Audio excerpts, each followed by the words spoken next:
ওয়াক্তের নামাজ। ওগো নবী, বনি ইসরাইল কওমের মধ্যে আমি দেখেছি পারবে না এত নামাজ পড়তে, আপনি কম করিয়ে আনুন। নবী আমার গেলেন, আবার আল্লাহ 50 থেকে 5 কমিয়ে 45 করে দিলেন। আবার এলেন, আবার গেলেন 40 করে দিলেন। আবার এলেন, আবার গেলেন 35 করে দিলেন। আবার গেলেন 30, আবার গেলেন 25, আবার গেলেন 20, আবার গেলেন 15, আবার গেলেন 10, আবার গেলেন 5। হে আল্লাহর হাবিব, আপনি আবার চলে যান। আমাদের নবী বলেন, আর যাব না, আব মুঝে হায়া আতি হে, এখন যেতে লজ্জা বোধ হয়। জোরে বলুন। যারা নামাজ পড়েন ওরা বলতে আর একবার গেলেই তো ভালো হতো, মোটে ভর্তি হতো, আর একবার গেলি ভালো হতো, মোটে ভর্তি হতো। কিটা এই ঠান্ডায় উঠে নামাজ পড়তে যায় বলো তো? মুয়াজ্জিন বলছে হাইয়া আলাস সালাহ, ও লেপের ভিতরে পা ঢুকিয়ে বলে তোরাই মসজিদে চালাও, চালাস না জানো ভোরবেলা। এরকম জিনিস আছে না? আমার সোনা মানিকেরা বাবার, আপনার আমার নবী সাল্লাল্লাহু আলাইহি ওয়াসাল্লাম আপনার 50 থেকে 5 ওয়াক্ত নামাজ নিয়ে এলেন। বাবাজি আমার, আল্লাহ জানেন না বুঝি কত দেবেন। এ কথা যদি বলি তাহলে আমাদের ঈমান থাকবে না। আবার যদি বলি নবীও কত নেবেন, নবীও জানেন না, যাচ্ছেন আর আসতেছেন। বাবা আমার, যদি বলি আল্লাহ কত দিবেন জানেন না, ঈমান থাকবে না। যদি বলি আল্লাহর জানানোতে নবীও জানেন না, তাও ঈমান থাকবে না। তবে এর ভিতরে একটা রহস্য আছে বাবা। ওগো নবী মুসা, আপনি কেন পাঠালেন বলুন? হযরত মুসা আলাইহিস সালাম বলেন, নবী আমি আল্লাহ দেখার জন্য আল্লাহর কাছে খুব কান্নাকাটি করেছি, আল্লাহ আমি তোমায় দেখব। কিন্তু আল্লাহ পাক বললেন লান তারানি, তুমি দেখতে পাবে না। তাই আমি জানি আমি মুসা নবী যার ওসিলায় সৃষ্টি হয়েছি, যে নবীর কলেমা পড়ে আমি নবী মুসা নবী হয়েছি, ওই নবী যখন আল্লাহর দিদারে যাচ্ছেন, আমি নবী মুসা তো আল্লাহকে দেখার বাহানা করেছি। আর আমাদের নবীকে স্বয়ং আমার আল্লাহ ডাক দিয়ে বলতেছেন, হাবিব জলদি করে আসুন, আমি আল্লাহ আপনাকে দিদার দেব। ওগো নবী মুহাম্মদুর রাসূলুল্লাহ সাল্লাল্লাহু আলাইহি ওয়াসাল্লাম, আপনি যান আল্লাহকে দিদার করে আসুন। আপনি যখন আল্লাহকে দিদার করে আসবেন, আর আপনার ওই চোখ মোবারকায় আমি আপনার চোখ দিয়ে আল্লাহ দেখে নেব। কারণ ডাইরেক্ট দেখায় আমার নসিবে হয়নি, ইনডাইরেক্ট দেখব বলে যে চোখ দিয়ে আপনি আপনার রবকে দেখবেন, ওই চোখে আমি মুসা আল্লাহ দেখব। এটা হলো মুসা নবী। আল্লাহ আপনি কেন আস্তে আস্তে কমালেন? আপনি তো একবারই দিলে হতো, যে হাবিব বারবার কষ্ট করতে হবে না, আপনি 5 ওয়াক্ত নিয়ে যান। কারণ আমরা জানি ইন্নাল্লাহ আলা কুল্লি শাইইন কাদির, ইন্নাল্লাহ আলা কুল্লি শাইইন মুহিত, আল্লাহ সমস্ত বিষয় অবগত। তা আপনি তো জানেন যে 5 থাকবে, তো 5ই দিলে হতো নাকি? 50 দিয়ে আবার আস্তে আস্তে কমাচ্ছেন কেন? আমার আল্লাহ পাক আল্লাহ তাআলা জবাব দিচ্ছেন, ও বান্দা বান্দি, আমি যে আমার নবীকে কত শানওয়ালা বানিয়েছি, আমি যে আমার নবীকে কত মানওয়ালা বানিয়েছি, আমি আল্লাহ আমার হাবিবুল্লাহকে কত পাওয়ার দিয়েছি, এটাই জানানোর জন্য আমি আমার হাবিবকে ডেকেছি একবার। আর আমার নবী উম্মতের মায়ায় আসতেছে 9 বার। কয়বার? 5 নং 45 কমে গেল। আল্লাহ নামাজ দিলেন 50, কমালেন আপনি 45, তো 5 ওয়াক্ত পড়বে সওয়াব। আমার আল্লাহ বলেন, ওগো আমার বান্দা বান্দি, আমি আমার নবীকে সম্মানওয়ালা বানিয়েছি, পাওয়ারওয়ালা বানিয়েছি, আমি আমার নবীকে ক্ষমতাওয়ালা বানিয়েছি। এই জন্য আমি আল্লাহ পাক রব্বুল ইজ্জত আমার নবীকে কত পাওয়ার দিয়েছি, এটাই জানানোর জন্য আমার নবী আমাকে এসে বলে, আল্লাহ গো আপনি নামাজ কম করিয়ে দেন, উম্মত পারবে না। আমি আমার নবীকে বানিয়েছি রাহমাতাল লিল আলামিন, সারা জাহানের জন্য রহমত বানিয়ে পাঠিয়ে দিয়েছি। কেমন মায়া, এটা টেস্ট করি দেখি। আমার হাবিবুল্লাহ উম্মতের মায়ায় পাগল। আমার হাবিব আমাকে নামাজ কমানোর কথা বলেছে, আমি নামাজ কম করিয়ে দিয়েছি। আমার হাবিব আমাকে বলিনি, আল্লাহ গো সওয়াব কম করাতে হবে, তাই আমি সওয়াব কম করিনি। কারণ আমার হাবিব যাতে রাজি, আমি আল্লাহ তাতে রাজি। ঠিক কিনা? ওই নবীকে তুমি চিনছো না, যে নবী তোমাকে নামাজ এনে দিল, ওই নবীকে তুমি চিনলে না বাবা। এরে আমার সোনা মানিকেরা, আপনি নামাজ পড়তে যান, যখন আপনি দাঁড়িয়ে যাবেন তখন আপনার অবস্থাটা কি হবে? মিম হবে মাথা, হা বাজু ব্যাটটি, হাত হবে হা, মিম হা, কোমর হবে মিম, পা হবে দাল। মুহাম্মদ আমার আল্লাহ পাক বলেন, লাকাদ কানা লাকুম ফি রাসূলিল্লাহি উসওয়াতুন হাসানা। तुम्हारे लिए तुम्हारे नबी की जिंदगी नमूनाए अमल है। जुरकन सुबहानाल्लाह। নবী পাকের মতো তাহলে নামাজে দাঁড়ালাম তো মুহাম্মদ, নিয়ত করে সূরা কিরাত করলাম, রুকুতে গেলাম মিম হা, কোমর মিম পা দাল মুহাম্মদ, সেজদাতে মুহাম্মদ, রুকুতে মুহাম্মদ, কিয়ামে মুহাম্মদ, বৈঠকে মুহাম্মদ। আল্লাহ বলেন, আমার যে বান্দা বান্দি মুহাম্মদ হওয়াটা সঠিক হয়, সেই ইবাদত আমি আল্লাহর দরবারে কবুল হয়। জোরে বলুন। যে নবী আমাদের জীবনে, যে নবী আমাদের সারা জগতে যতদিন বাঁচবো, নবীর মায়া দরকার না? দরকার নেই? কেমন ভালোবাসতে হবে? তো যে নবী হলো আমাদের না। নবী কাদের নবী? আমাদের। তো জোরে কোন সুবহানাল্লাহ। আব্বাসি আমার সোনা মানিকেরা, আপনার আমার নবী সাল্লাল্লাহু আলাইহি ওয়াসাল্লাম যখন মিরাজের রাত থেকে এসেছেন, আসার পরে বসে আছেন বাবাজি আমার, এমনি সমাতে আপনার আবু জাহেল জিজ্ঞাসা করছে, বাড়ি থেকে বেরিয়েছে, বাড়ানোর পরে বলছে, মুস্তাফা খবর বলো, নতুন কোন খবর আসেনি? সঙ্গে সঙ্গে আপনার আমার নবী বলেন, ওগো আবু জাহেল চাচাও, আজ একটি নতুন খবর। আমি রাতের বেলা বাইতুল মুকাদ্দাসে গিয়ে, আমি রাতের বেলা মসজিদে আকসা গিয়েছি, হারাম গিয়েছি, এবং আমি লোহে মাহফুজ 7 আসমান জমিন ভ্রমণ করে এসেছি। জোরে বলুন।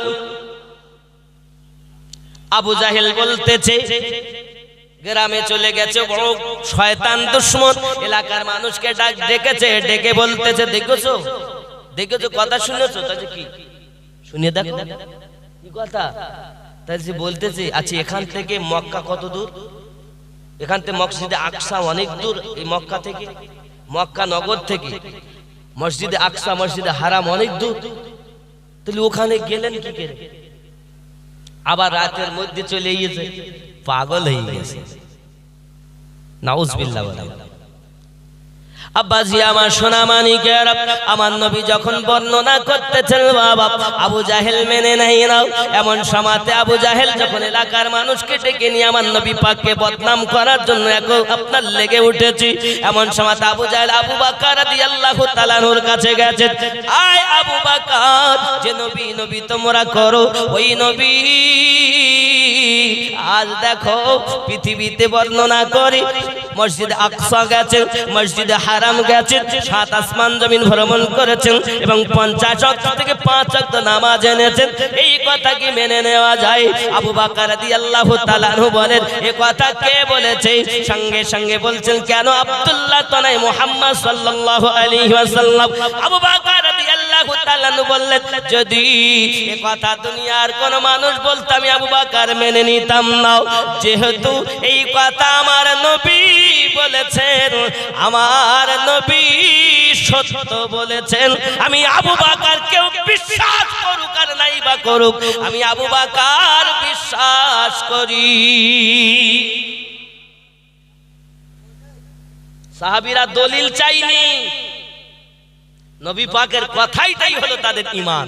জোরে বলে। আর এখনকার মোল্লারা শুধু দলিল চায়, শুধু দলিল চায়। ঠিক না বল? ভুল। ঠিক না ভুল? দলিল চাচ্ছে। আব্বাজি আমার আবু বকর রাদিয়াল্লাহু তাআলা আনহুকে আমার নবী পাক উপাধি দিয়ে দিলেন আবু বকর সিদ্দিক, সর্বশ্রেষ্ঠ সত্যবাদী। জোরে বলুন। এ সোনা মানিকেরা আমার, তুমি চিনলে না বাবা, যার ওসিলাতে তুমি শিরনি খেলে, আজ যার ওসিলাতে আজকে তাবারক খাবে খিচুড়ি, বাবা আমার ওই ওসিলা চিনলে না, মোল্লা চিনলে না বাবা, আমার নবীর ওসিলাতে আপনি খিচুড়ি খাচ্ছেন, ওই নবীকে আপনি চিনছেন না বাবা। সোনা মানিকেরা আমার, আমি আপনাকে বলি খেয়াল করুন, আমার আপনার নবী সাল্লাল্লাহু আলাইহি ওয়াসাল্লাম 5 ওয়াক্ত নামাজ আপনার করেছেন, আল্লাহ 5 ওয়াক্ত কবুল করে নিয়েছেন, সওয়াব 50 ওয়াক্ত থাকবে। 5 ওয়াক্ত নামাজ পড়ো, 50 ওয়াক্তের সওয়াব নাও। আমার আল্লাহ বলেন, আমার নবী বলেন, আল্লাহ আমার উম্মত বড় গুনাহগার, 5 ওয়াক্ত নামাজ পড়বে, সওয়াব 50 ওয়াক্তের পাবে, কষ্ট হবে কম, সওয়াব হবে বেশি। নবী চেনা লাগে না? ও বাবা, ওই নবীকে নিজেদের মতো বলো না বাবা, নবীকে ভালোবাসো। আল্লাহ যেন আমাদের তৌফিক দেয়, আমরা যেন সেই নবীকে মোহাব্বত করতে পারি। জোরে বলুন, আরো জোরে বলুন। আমার সোনা মানিকেরা, আমার আপনার নবী পাক সাল্লাল্লাহু আলাইহি ওয়াসাল্লাম শিক্ষা দিয়েছেন, ওগো আমার উম্মতানেরা, আমি আমার জননী মা চোখটাকে দুধ পান করতে পারিনি, আমি নবীজি, আমি দুধ মা হালিমাতু সাদিয়া রাদিয়াল্লাহু তাআলা না দুধ পান করেছি। খবরদার তোমরা যেন নিজের মায়ের সঙ্গে সৎ ব্যবহার করবে, অসৎ ব্যবহার যেন করবে না। আমার নবী সাল্লাল্লাহু আলাইহি ওয়াসাল্লাম একদা বসে আছেন, হঠাৎ একজন বৃদ্ধা মহিলা লাঠি টুক টুক টুক টুক করে চলে আসতেছেন। আমার নবী দূর থেকে দেখে দাঁড়িয়ে গেলেন। জোরে বলুন। নবীজি দাঁড়িয়ে যাচ্ছেন, তার মানে উনি কোন গুরুত্বপূর্ণ ব্যক্তি। পাশে যেই নিকটে এসেছেন, আমার দরুদি নবী নিজের রুমালখানা বিছিয়ে দিলেন, রুমালের উপরেই বসতে দিলেন, রুমালে বসলেন। কিছু কথা বা কথন হলো, আবার উনি চলে যাবেন। যেই না উনি উঠে দাঁড়িয়েছেন, তার আগে আমার নবী পাক উঠে দাঁড়িয়ে গেছেন। যত সময় দেখতে পাচ্ছেন ওই বৃদ্ধা মানুষটাকে, তত সময় আমার নবী দেখেই চলেছেন। সাহাবী রাসূলেরা বলেন, হুজুর কার জন্য আপনি উঠে দাঁড়িয়েলেন, কার জন্য আপনি উঠে দাঁড়িয়ে গেছেন, একবার বলুন না নবী আমার। সঙ্গে সঙ্গে আমার নবী পাক বলছেন, ও সাহাবী রাসূলেরা, আমি রাসূলুল্লাহ যার দুধ পান করে বড় হয়েছি, সেই মা হালিমাতু সাদিয়া ছিলেন।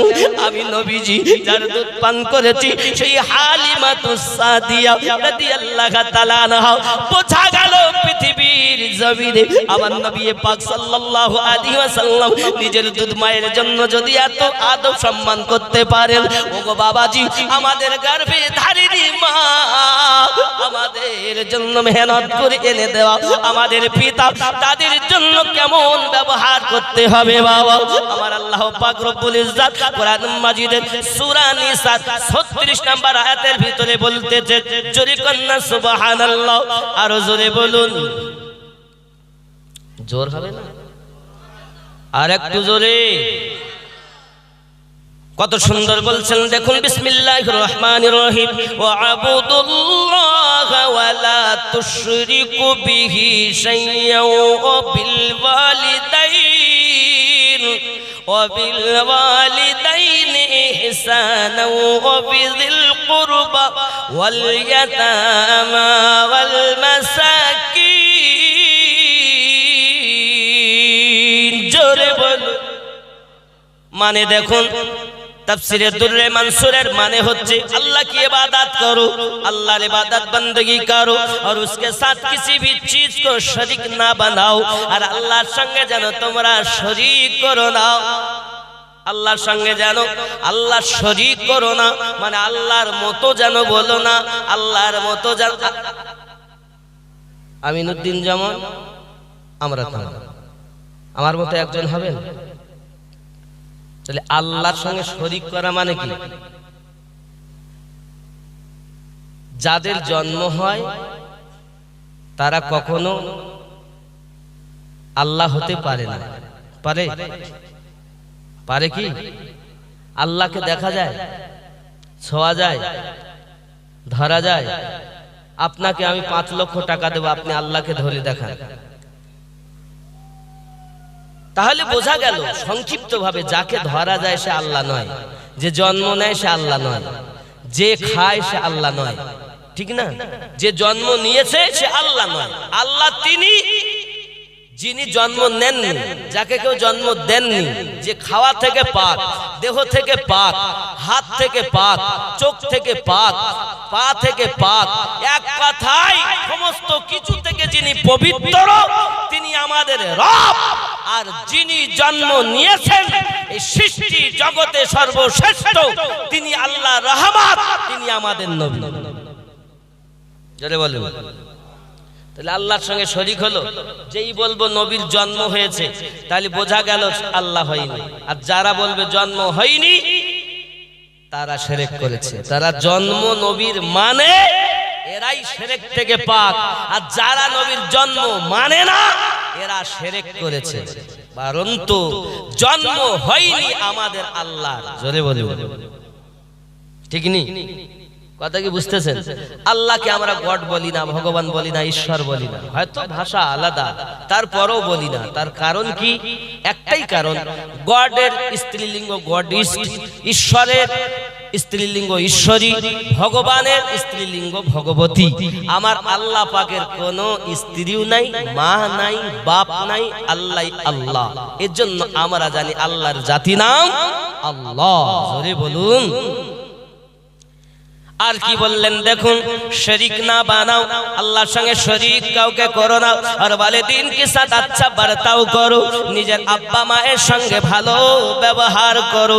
और कुर्बतदार और यतीमों और मिस्किनों के पास वाले पड़ोसी और दर वाले पड़ोसी और पहलों के साथी के साथ और मुसाफिर के साथ और उन लोगों के साथ जो मामला ना तौर पर तुम्हारे कब्जा में है अच्छा सलूक करो। बेशक अल्लाह उसे बंदे अल्लाह ताला उसे बंदे पसंद नहीं फरमाया जो अपने आप को बड़ा समझे, सखी के बातें करे।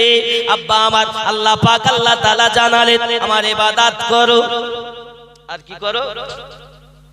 আমার ইবাদত করো আর আমার সঙ্গে কারো শরীক করো না। আর কি করো? মা বাপের সাথে ভালো ব্যবহার করো। আর এতিম যারা, মিসকিন যারা, এদের সঙ্গে ভালো ব্যবহার করো। পড়োশী যারা, তাদের সাথে ভালো ব্যবহার করো। জোরে বলো। আমরা পড়োশীর সঙ্গে ভালো ব্যবহার করি? কথা বলেন।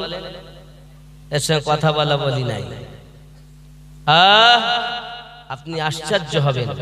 আল্লাহ রাসূল সাল্লাল্লাহু, আমি পড়ছিলাম আস্তে আস্তে এই আয়াতটা, আমি তাফসীরে দুররে মানসুরের ভিতরে ৭৪ রকম ভাবে ব্যাখ্যা হয়েছে শুধু এই আয়াতটা, খালি পড়োশী সম্পর্কে এবং অন্য অন্য বিষয় দিয়ে। জোরে কোন সুবহানাল্লাহ। আমি যদি এক এক করে পড়ি তো আপনি আশ্চর্য হয়ে যাবেন যে কি ব্যাখ্যা। बाबा जी इमाम बुखारी ने सहल बिन साद से रवायत किया है। इमाम बुखारी साद बिन साद रदी अल्लाह ताला अन्हु থেকে रवायत করছেন कि रसूलुल्लाह सल्लल्लाहु अलैहि वसल्लम ने फरमाया, अल्लाह नबी सल्लल्लाहु अलैहि वसल्लम बोलें, और यतीम की कफालत करने वाला जन्नत में इस तरह होंगे। और आपने शहादत की उंगली और दरमियानी उंगली के साथ इशारा फरमाया। सुभान अल्लाह। আমার নবী সাল্লাল্লাহু আলাইহি ওয়াসাল্লাম এতিম সম্পর্কে বলছেন, যদি হযরত সাদ রাদিয়াল্লাহু তাআলা বর্ণনা করছেন যে আমি নবী পাক সাল্লাল্লাহু আলাইহি ওয়াসাল্লামকে শুনেছি, কি বলতে শুনেছি, যদি কেউ এতিম বাচ্চার সাথে ভালো ব্যবহার করে তাহলে জান্নাতে সে আমার পাশে থাকবে। এই দুটি আঙ্গুলকে নবী এরকম করে দেখিয়েছেন, এই দুটি আঙ্গুল যেমন পাশাপাশি ইতিমের সঙ্গে ভালো ব্যবহার করনেওয়ালা থাকবে, আমি নবীর পাশাপাশি। জোরে বলে এই একরকম। दुई नंबर, अबू उमामा रदियल्लाहु ताला से रवायत किया, रसूलुल्लाह सल्लल्लाहु अलैहि वसल्लम ने फरमाया, जिस शख्स ने यतीम के सर पर हाथ फेरा, नबी पाक सल्लल्लाहु अलैहि वसल्लम बोलेन, जे कोनो व्यक्ति यदि कोनो यतीम व्यक्तिर माथाয় हाथ रखे और उसने सिर्फ अल्लाह के लिए हाथ फेरा और शुद्ध अल्लाह के राजी करार जন্য हाथ दिएছে, तो उसका हाथ जितने बालों पर से गुजरता है, हर बाल के बदले में उसे नेकी मिलती है। आज যতটা ওর হাতের ভিতর ওর মাথা চুল আসবে, যতটা চুলের ওর হাতের মধ্যে এসেছে, মাথায় একবার হাত দেয় আর ওই হাতে যতটা লোম আসবে সমস্ত চুল পরিমাণ তার নেকি হবে। আরো জোরে বলুন। এই হাদিস আমার বানানো কথা নয়। और की बोलें, और जिस शख्स ने किसी यतीम बच्ची या बच्चे के साथ अच्छा सलूक किया, उसके पास था तो मैं और जन्नत इस तरह इकट्ठे होंगे। বলছে এবং কোন ইতিম মেয়ে হোক বা ছেলে, তাদের যদি কেউ ভালো সুন্দর ব্যবহার আচরণ করে, তাহলে আমি নবী আর ওই ব্যক্তি একত্রিতভাবে জান্নাতে থাকব। কথা বুঝতেছে? বহু কথা। ইবনে সাদ আহমদ ने उमर बिन मालिक कशरी रज़ियल्लाहु ताला से रवायत किया, रसूलुल्लाह सल्लल्लाहु अलैहि वसल्लम को ये फरमाते हुए सुना, शख्स एक मुसलमान गुलाम का आजाद कर लेगा तो उसका जहन्नम के बदले में फिदाया होगा, और उसके हर आजाद होने वाली हड्डी के बदले उसकी हड्डी आजाद होगी जहन्नम की आग से। और जिस शख्स ने अपने वालिदैन में से किसी को पाया और उसकी मगफिरत ना हुई तो अल्लाह ताला उसको दूर करेंगे अपनी रहमत से। और जिस शख्स ने अपने यतीम बच्चे और साथ मिलाया, जिसके दोनों मुसलमान माँ बाप वफात पा चुके थे, इस यतीम को अपने खाने में और अपने से शरीक कर लिया, यहाँ तक कि वो बच्चा खिदमत से मुस्तगनी हो गया, तो खिदमत करने वाले की जन्नत साबित होगी। तेरे मेरे मुस्तफा ने फरमाया, আপনার আমার নবী বলেছেন। তাফসীরে দুরে মানসুর, আমার এর ভিতরে 9 খানা তাফসীর আছে। তাফসীরে দুরে মানসুর, তাফসীর ইবনে কাসির, তাফসীর ইবনে আব্বাস, তাফসীরে বাগাবী, তাফসীরে মাজহারি, তাফসীরে উসমানী, এই রূপ ভাবে 9 খানা তাফসীর আছে। জোরে বলুন। আমি যদি এক এক করে দেখাতে যাই তো আপনি আশ্চর্য হবেন যে বলতেছি কি, কিন্তু तमाम দুনিয়া আল্লাহ পাক আমাদের নবীর সাদকায় তৈরি করেছেন। জোরে বলুন। चमन चमन की दिलकशी गुलों की है वो ताज़गी है, चाँद जिनसे शबनमी वो कह कशा की रोशनी, फज़ाओं की पुरागिनी हवाओं की नगमगी है, कितना प्यारा नाम भी नबी नबी नबी नबी नबी नबी नबी नबी नबी नबी नबी नबी। জোরে বলো। নবী ছাড়া কিছু আছে? সহিহ বুখারীর হাদিস হলো, নিজের বাপ মা, হাদিস 15 নাম্বার হাদিস বুখারী শরীফের, সহিহ বুখারীর 15 নাম্বার হাদিস, আনাস বিন মালিক রাদিয়াল্লাহু আনহু থেকে বর্ণিত, কি নিজের বাপ মা সন্তান আদি এক কথা দুনিয়ার সমস্ত মানুষের থেকে বেশি আমি নবীকে ভালোবাসো। যদি ভালো না বাসতে পারো লা ইউমিনু, তুমি মুমিন হতে। সহিহ বুখারীর 15 নাম্বার হাদিস, আনাস বিন মালিক রাদিয়াল্লাহু তাআলা বর্ণনা করেছেন। আমরা যদি নবীকে ভালোবাসতাম তাহলে কি আমরা দাড়ি কাটতাম? কথা বলেন না কেন? সুদ খেতাম? রাগ করছেন যে আমাকে বলতেছে, কিছু করার নেই বাবা, আমি আপনার মুখ দেখে কথা বলতে তো আসিনি। চলুন তাহলে আমার আপনার নবী সাল্লাল্লাহু আলাইহি ওয়াসাল্লাম বলেন, মা বাবার সঙ্গে সুন্দর ব্যবহার করো। আল্লাহ পাক রব্বুল ইজ্জত কোরআন মাজিদে জানিয়েছেন, বাবা আমার সূরা আপনার নিসা 36 নম্বর আয়াতের মধ্যে আব্বা মায়ের সঙ্গে ভালো ব্যবহার করতে বলেছেন, এতিমদের সঙ্গে বলেছেন, মুসাফিরের সঙ্গে বলেছেন, পড়শিদের সঙ্গে বলেছেন। আল্লাহ পাক বলেছেন, এখন আমি বাবা এতিম ছেড়ে দিলাম, মুসাফির ছেড়ে দিলাম, বাবাজি আমার এমনি করে পড়োশি ছেড়ে দিলাম, শুধু বাপ আর মায়ের কথাটা নিয়ে চলি। বলবো নি আব্বা আর মা, কারণ এখনকার সময়ে আব্বা মা লাঞ্ছিত বঞ্চিত বেশি। ছেলেরা 5 জায়গার 5টা কলা গাছ বাড়িয়ে এনেছে আর বাপ মার ভাত দেয় না। ঠিক না ভুল বলে? ঠিক না ভুল? আব্বাজি আমার সোনা মানিকেরা, আব্বা মায়ের খেদমত করুন, কারণ আমার নবী পাক সাল্লাল্লাহু আলাইহি ওয়াসাল্লাম হাদিস শরীফের ভিতরে বলেন, মিশকাত শরীফ বাবা 461 পৃষ্ঠার হাদিসের মধ্যে নবী আমার বর্ণনা করেন, মিশকাত শরীফ 461 নম্বর পৃষ্ঠাতে আমার নবী বর্ণনা করেন, যদি কোনো সন্তান তার মায়ের দিকে মায়ের নজরে তাকায়, আব্বার দিকে যদি মায়ের নজরে তাকায়, কবুল হওয়া হজের সওয়াব তার নামায়ে আমলে লিপিবদ্ধ হয়। জোরে বলুন। আমার নবী পাক সাল্লাল্লাহু আলাইহি ওয়াসাল্লাম বলেন, মায়ের দিকে তাকালে নেকি, আব্বার দিকে তাকালে নেকি। আব্বাজি আমার সোনা মানিকেরা, পৃথিবী জমিন আব্বা এবং মায়ের খেদমত করুন, ইহ জগতে লাভ হবে, পর জগতেও লাভ হবে। আরো জোরে কর।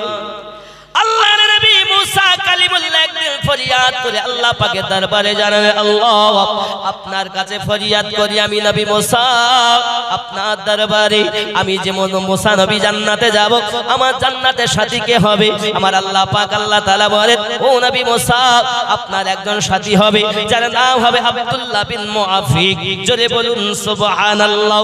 আব্বাজি আমার আব্দুল্লাহ বিন মুআফিক যিনি একজন কসাইদার। আব্বা আমার সোনা মানিক হযরত মুসা আলাইহিস সালাম ওই ব্যক্তিটার সঙ্গে দেখা করার জন্য, ওগো আল্লাহ কি এমন কাজ করেছে দুনিয়ায় যে তার ইবাদতের জন্য কাজের জন্য আমি নবী মুসার সঙ্গী সাথী হবে? আরো জোরে বলুন সুবহান। কি কাজ করেছে? সোনামানিকেরা আমার এই চিন্তা ভাবনাতে আপনার কিনা হযরত মুসা আলাইহিস সালাম চললেন ওই বাজারে গিয়ে দেখে সত্যি একজন কসাই, তার নাম আব্দুল্লাহ বিন মুআফিক। তার কাছে আপনার কিনা কথা বা কথা হলো। আব্বা আমার কিছুক্ষণ উনি অপেক্ষা করলেন, বাড়িতে গেলেন। বাড়িতে যাওয়ার পরেতে আপনার কিনা মেহমানের জন্য সুন্দর জায়গার ব্যবস্থা করেছেন বাবাজি। এমনি সমাতে আপনার বাড়িতে গিয়ে রান্না করেছেন বাবা। খুব সারমর্ম কথা বলতেছি, আব্বাজি আমার এমন করে রান্না করে সুন্দর করে আপনার খাবার তৈরি করে পিসাই করে মিহি করে আপনার কিনা নিয়ে গিয়ে সুন্দর এক নিয়ে গিয়েছে একজনের পাশে, যাকে শোয়ানো আছে সুন্দর করে একজন বৃদ্ধা মহিলা, যার আপনার কিনা গালে ঠেটে ঠেটে ভরে দেয়। আব্বা আমার সুন্দর করে খাওয়া দাওয়া করি, মুখটাকে আপনার মুছিয়ে দিই, দুখানা হাত তুলে দোয়া চাচ্ছে ওই মহিলাটি, আল্লাহ আমার বেটাকে জামানার নবী মুসার জান্নাতে সাথী বানিয়ে দিও। সোনা মানিক আমার, হে বাবাজি দোয়া সমাপ্ত হয়ে গেল। এমন সমাধি আপনার কিনা দেখা যায় ওই ব্যক্তি সুন্দর করে তার ব্যবস্থা করি, আবার নিচে আপনার এসেছে, এসে মেহমানের ব্যবস্থা করতেছেন। মেহমান জিজ্ঞাসা করছেন, ভাইজান এই মানুষটাকে যাকে আপনি এমন করে খেদমত করতেছেন, ডাক দিয়ে বলছেন, ইনি অন্য কেউ নয়, ইনি আমার গর্ভধারিণী মা। ওগো ভাই আব্দুল্লাহ বিন মুআফিক, তোমার মায়ের দোয়া আল্লাহর দরবারে কবুল হয়ে গেছে। তোমার মায়ের দোয়ার বরকতে আজ তুমি আমার জান্নাতের সাথী হবে। আরো জোরে বলুন। আর এক বর্ণনা এসেছে আব্দুল্লাহ বিন মুআফিক বলেছিলেন, আই নবী মুসা কালিমুল্লাহ, আমি আব্দুল্লাহ বিন মুআফিককে কেন দেখতে এসেছেন? কেন দেখতে এসেছেন? আপনার সঙ্গে তো সাক্ষাৎ হওয়ার কথা জান্নাতে, এখানে কেন আপনি আমার সঙ্গে দেখা করতে এসেছেন? বলে, কি আমল করেন আপনাকে দেখতে এসেছি। আমি নবী মুসার সঙ্গে সাথী হবেন। বলে, অন্য কিছু নয়, এটা তার মায়ের দোয়ার বরকত। আমাদের মা খেদমত আমরা করি তো, করেন তো নাকি? আব্বা মায়ের খেদমত আর নাই। আমার সোনা মানিকেরা খুব ভালো করে বুঝুন, নবী দোজাহান সাল্লাল্লাহু আলাইহি ওয়াসাল্লাম পৃথিবীর জমিনে আপনার কিনা সূরা আল বাকারা কোরআন শরীফ আপনি খুলে দেখুন। বাকারা মানে গরু, এই গরুর একটা বর্ণনা এসেছে বাবা। এই সূরা আল বাকারার মধ্যে একটি গরুর বর্ণনা এসেছে এই বর্ণনাতে গিয়ে বলা হয় বাবাজি আমার বিবিকে গর্ভবতী রেখে স্বামী ইন্তেকাল করে কিছু খাজানা রেখে যায়, একটা গরু রেখে যায় বাবা। বলে আমার সোনা মানিকেরা এমনি সমাতে যখন ছেলে জন্ম নিয়েছে উপযুক্ত যখন হয়েছে মা জননী ওই গরুটা খুঁজে পেয়ে তার গায়ের রং সব কিছু সূরা আল বাকারাতে লেখা আছে বাবা। এমনি করে মা বললেন ও বাবা যাও এই গরুটা বাজারে বিক্রি করো। মা কয় টাকায় বেচবো? বলে 6 দিরহাম। সুবহানাল্লাহ বলেন, কয় দিরহাম? 6 দিরহাম। বাজারে বেটা নিয়ে গেছেন গরু। এমন সমাতে বাবাজি আমার খরিদনেওয়ালা একজন এসেছে, আসার পরে বলছেন বাবু গরুর দাম কত? বলছে গরুর দাম হলো 6 দিরহাম, কমেও বিক্রি হবে না বেশিও নেব নাও। আমার মা বলেছেন 6 দিরহাম। সঙ্গে সঙ্গে খরিদনেওয়ালা বলছেন বাবু আমি এই গরুর দাম দিতে চাই 12 দিরহাম। কত কত? না তো বেশি তো বিক্রি হবে না। মা বলেছে কম, কমও নেওয়া যাবে না বেশিও। আর আমরা হলে কি বলতাম? বলে 6 বলেছে 12 দিচ্ছে, যখন 6 আমার থাকবে কি আছে এই বলতাম না। আমার কি মতন চিটিংবাজ আছে না? বলে আমার সোনা মানিকেরা আপনি তো আব্বা মায়ের খেদমতের কথা বলতেছেন, আল্লাহ পাকের কোরআন আপনি খুলে দেখুন। এমন সময়তে ওই ছেলেটা বলে না না না আমার গরু 12 দিরহামে বিক্রি হবে না, 6 দিরহামের কম নেব না বেশিও নেব না। আর ওই খরিদনেওয়ালা বলে আমি 12 দিরহামের কমও দেব না বেশিও নেব না।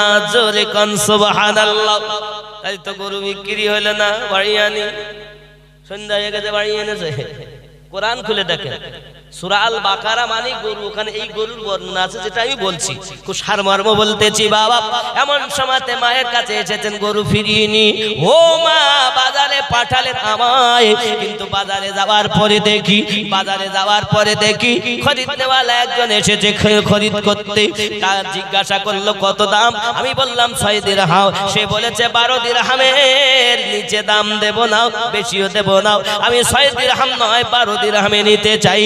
সঙ্গে সঙ্গে আপনার কিনা মা বুঝতে পেরেছে এটা দুনিয়ার কোন মানুষের খেলা নয়, আল্লাহ পাক আল্লাহ তাআলা তার বান্দা নিয়ে খেলা করে। আল্লাহ বান্দা নিয়ে করে খেলা। ওরে সুখ দুঃখের বসিয়ে মেলা রে, যার ধনী দেখি সকাল বেলা ওরে ফকির সন্ধ্যা বেলা। মুখের কথা নয় রে জাদু, খোদার পথে চলা। মা বুঝতে পেরেছে, মা তো আর আমাকে এই মার মতো না, সিরিয়াল সিনেমাখোর মা না। সে মা ছিল, নায়িকা ছিল না। আর আমাদের ঘরে এখন মা না, সব নায়িকার দল। ওগো আমার সোনা মানিক আম্মা জানেরা রাগ করবেন না মা, একটু বোঝার চেষ্টা করুন। জগতের বুকে আপনাদের মতো মায়ের পেট থেকে গাউসে আজম এসেছেন, আপনাদের মতো মায়ের পেট থেকে মাইনুদ্দিন চিশতি আজমিরি এসেছেন, আপনাদের মতো মায়ের পেট থেকে আপনার মুজাদ্দিদ আল ফেসানি হুজুর এসেছেন, আপনাদের মতো মায়ের পেট থেকে এই জগতের বুকে আল্লাহর ওলিগণ এসেছে। ও জননী মায়েরা, আপনাদের ভিতরে যে ফ্যাক্টরি আল্লাহ দিয়েছেন, এমন একটা মেশিন দিয়ে যে মেশিনের দ্বারাতে আল্লাহ ওয়ালা মানুষ দুনিয়াতে হয়েছে, নামাজি হয়েছে, আলেমে দ্বীন হয়েছে, হাজী হয়েছে, গাড়ি হয়েছে, মুক্তি হয়েছে, জান্নাতি হয়েছে। ওগো জননী মা, তুমি যদি পৃথিবীর জমিনে মায়ের মতো জীবন যাপন করতে পারো, তোমার সন্তান আল্লাহ ওয়ালা হবে। জোরে বলুন। কিন্তু আমাদের ঘরের মায়েরা কি করে? পেটে বাচ্চা থাকলে নামাজ পড়ে, সিনেমা দেখা বেশি জোর হয়। কাজ তো আর নেই, তা কি করবে? ও তো পেটে যাওয়ার তো ডাক্তার, পেটে গেছে আর গা গলাচ্ছে, বই হচ্ছে, এটা হচ্ছে সেটা হচ্ছে, একদম সেই হাতের উপরে রাখলি হয়, এরকম অবস্থা। তাই রাখতে হচ্ছে। সবার ঘরের একই অবস্থা, আমারও যা আপনারও তাই। এখান থেকে আগে আমরা যাদের পেট থেকে এসেছি বলেন তো তারা কি কষ্ট করেছে? আর সেই যুগ বললে পর বলো গল্প করি না দিন, বলে না বলে না, ও গল্প শোনাই না, আপনার ঘরের মেয়ে আপনাকে বলে, আপনি বলবেন গল্প করি না। আর তখন কি আটা ভুট্টা জব মাজলো, খাওয়াও জুটতো, ঠিক না ভুল বলতেছি, খাওয়াও জুটেনি। অনেক সময় আটা জুটেছে তো কাঠ নেই যে রান্না করবে, তা কি দেখছি লবণ দেওয়ার পানিতে গুলে খা, এরকম হয়নি? জব খেয়েছে, মাজলো খেয়েছে। অনেক সময় ধান ঢেকিতে ধান ভাঙতেছে, আর এখন তো মেশিন, এখন আর চাষও উঠে গেছে, সব কেনা। এই ধান ভাঙতেছে, ধর ধর মাথা ঘুরে পড়ে গেল, ধরেছে নিয়ে গেল, ধরে বাচ্চা হয়েছে, কি হয়েছে? বাচ্চা হয়েছে। আর এখন বাবারে একেবার, আর নিয়ে যাওয়ার পরে বলতো এটা করো সেটা করো, শুধু ফটো। কি ফটো? পেটের ফটো। তাকে কি বলে আমরা? হ্যাঁ জোরে বলো। আলট্রাসোনোগ্রাফি বলি, এক্সরে না বাবা। এক কথা আছে, ওই যে ফটোতে বলি দিতে পারে মেয়ে আছে না ছেলে আছে, পারে না? লিঙ্গ নির্ণয় করে দিতে পারে, কিন্তু আল্লাহ তো কোরআনে বলেছেন এই পেটে কি আছে এ খবর আমি আল্লাহ ছাড়া কেউ জানে না। 5টি জ্ঞান, এই আয়াতটা অনেক সময় নবীর জ্ঞানের উপরে এনে এরা এই ওয়াহাবী দল আমাকে প্রমাণ দেয়, বদমাইশ। আরে বাবা, আল্লাহ নিজেই বলেছেন আমি, আমার কাছে আল্লাহর যে জ্ঞান সেটা হলো খাস, আর আল্লাহ যেটা তার বান্দা বান্দিকে দিয়েছেন এটা হলো প্রদত্ত জ্ঞান। তা আল্লাহ পাকের দেওয়া জ্ঞানে মেশিন হয়েছে, কোরআন রিসার্চ করে হওয়ার পরে পেটে যে মেয়ে না ছেলে তাও লিঙ্গ নির্ণয় করে মেশিন বলে দিতে পারে, ঠিক কিনা বলে? আব্বা আমার এখন পেটে বাচ্চা অবস্থাতে ওই দেখা যায় মা জননী নামাজও পড়ে না, রোজাও রাখে না, হজও করেন খুব কম। মা যদি নামাজ পড়তো, মা যদি আল্লাহর কাছে কাঁদতো, মা বাপ যদি আল্লাহর কাছে বলতো আল্লাহ আমার সন্তান একটু নেক সন্তান দিয়ে, তো ও বেনামাজি এও বেনামাজি, এ হলো নায়ক আর ও হলো নায়িকা। তো নায়ক নায়িকার বাচ্চা কেরাম হবে? ওইরকম হবে। ও যতই হুজুরিরা ওয়াজ করুক, মসজিদে যাবে বটে, কিন্তু এই জায়গার কাজ করবে না, এ একদম শিওর। ও আমার জননী মা খালাও 10 হাত কাপড় কলা গাছের মতো জড়িয়ে নিয়েছেন, কাঁধে মেরেছেন সিফটি পিনার হুকিং, ঘাড়ে ঝুলিয়েছেন ধেনাচিকা একটি ব্যাগ। ওরে যুবকেরা তোরা ঘুরে ঘুরে আমার দিকে দেখ, লাম খালি মিম খালি নুনের পেটে এক নোক্তাও, ওরমা ফাঁকা নিমতলা খালি কপালেতে এক নোক্তাও, একই বড় বিহায়া। এই মায়ের পেটে কখনো আল্লাহর নবীর প্রেমিক জন্ম নিতে পারে না। ওরা তো মুখে বলবে আমরা নবী ভালোবাসি, অন্তর থেকে তারা ভালোবাসবে না বাবা। এই জন্য বলবো সন্তানের চরিত্র ভালো হওয়ার জন্য তার মায়ের চরিত্র আগে ভালো হতে হবে, বাপের চরিত্র আগে ভালো হতে হবে। এটা আমি বলিনি, আল্লাহ কোরআন বলেছে, সুবহানাল্লাহ বলো। তাহলে বাপ মায়ের স্বভাব যদি খারাপ হয় সন্তানের চরিত্রও খারাপ হবে। এই জন্য আমি মায়েদের বলবো, মা আপনারা মায়ের জাত, খবরদার যেন নায়িকা হয়ে চলবেন না। চলুন পৃথিবীর জমিনে দেখি আমার আল্লাহ পাক আল্লাহ তাআলা কত সুন্দর করে ঘটনাটা বর্ণনা করেছেন কোরআন শরীফে। এখন মা বুঝতে পেরেছেন, মা ডাক দিয়ে বলছেন বাবা আবার বাজারে যাও, আজকে গরু দাম বলবে 12 দিরহাম। জোরে বল, কত দিরহাম? কত দিরহাম? 12। বেটা আবার গেছে, এখন আবার এসছে একজন খরিদ করার জন্য। কত দাম? 12 দিরহাম। তো খরিদনেওয়ালা বলছেন আজ আমি দিব 24 দিরহাম। সুবহানাল্লাহ বলুন না, লেশ পারবো না, না আমি 12 দিরহামের কম নিব না, বেশিও নিব। আর খরিদনেওয়ালা বলছে 24 দিরহামের কমও নাই বেশিও নাই, 24ই দিব। আজও গরু বিক্রি হলে না, আজও বাড়িয়ে গেছে। সুবহানাল্লাহ। আরে কেমন সন্তান! আর আমাদের সন্তান না শয়তান? আমাদের ঘরে ওগো আমার সোনা মানিক আম্মাজি ভালো করে বোঝুন। মা জননী বললেন, বাবা আব্দুল কাদের রাস্তায় যাবে, বাবা বাগদাদে পড়তে দিলাম তোমায়, খবরদার যেন তুমি মিথ্যা কথা বলবে না, যদি কোনো বিপদে পড়ে যাও মিথ্যা কথা বলবে না বাবা। মায়ের কথা শিরোধার্য করি কাফেলার সঙ্গে যখন রাস্তা দিয়ে যাই, যেতে যেতে যেতে যেতে একদল ডাকাতের দল বাবা আমার কাফেলার মাল মাত্রা লুট করে নিয়েছেন। ছোট্ট ছেলে আব্দুল কাদের জিলানী রাদিয়াল্লাহু তাআলা আনহু উনি আপনার কিনা দাঁড়িয়ে আছেন। হঠাৎ ডাকাতদের মধ্যে একজন এসে বলছে, বাবু তোমার কাছে কিছু আসেনি? সঙ্গে সঙ্গে বলছে, হ্যাঁ আমার কাছে আছে। কি আছে? 40টি আশরাফি আমার বগলের নিচে আমার আম্মা সেলাই করে ভরে দিয়েছে। জোরে বলো। সঙ্গে সঙ্গে ওই ডাকাতের দলের মধ্য থেকে ওই ব্যক্তি আপনার কিনা টুকটুক করে এগিয়ে যায়। যাওয়ার পরে সকল তাদের সর্দারকে ডাক দিয়ে বলছে, ওগো আমাদের সর্দার মহাশয়, একটা ছেলে দাঁড়িয়ে আছে ওই দূরে, ওই ছেলেটার কাছে নাকি 40টা আশরাফি আছে। বলে তাই নাকি? কই দেখি। এখন সবাই মিলে এসেছে পাশে, এসে বলতেছে, কই বাবু কই? সঙ্গে সঙ্গে হাত উঁচু করে বলছে, এই দেখুন আমার বগলের নিচে সেলাই করে ভরা রয়েছে। সঙ্গে সঙ্গে ডাকাতের দলেরা বলে, বাবুরে তুই তো চুপ করে দাঁড়িয়ে আছিস, তুই তো বললে পারতিস যে না আমার কাছে কিছু নেই, তোকে তো ছেড়ে দিতাম, কিছু বলতাম না। সঙ্গে সঙ্গে ওই ছেলেটা বলছে, ওগো বাবুজি আমার আম্মা বলেছেন, বাবা পৃথিবীর জমিনে রাস্তায় চলাকালীন যতদিন আপাত বিপদে যদি পড়ে যাস, আমার বাবা যেন মিথ্যা কথা বলো না, তাই আমি মায়ের কথা পালনার্থে মিথ্যা বলি নাই। জোরে বলো। মা কে ছিলেন? উম্মুল খায়ের ফাতিমা।